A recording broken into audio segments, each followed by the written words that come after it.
something happened. Mysteriously, August had turned into September. Then September turned into October.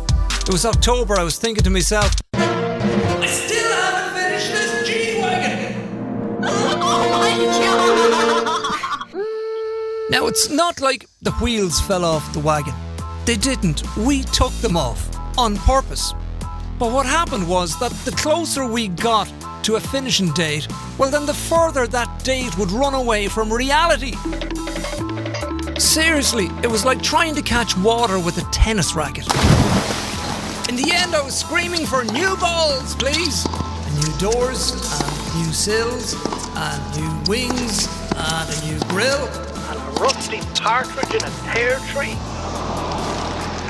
So for one more time, come on, the Iggy. I mean, seriously, come on. Hurry up. Oh my God.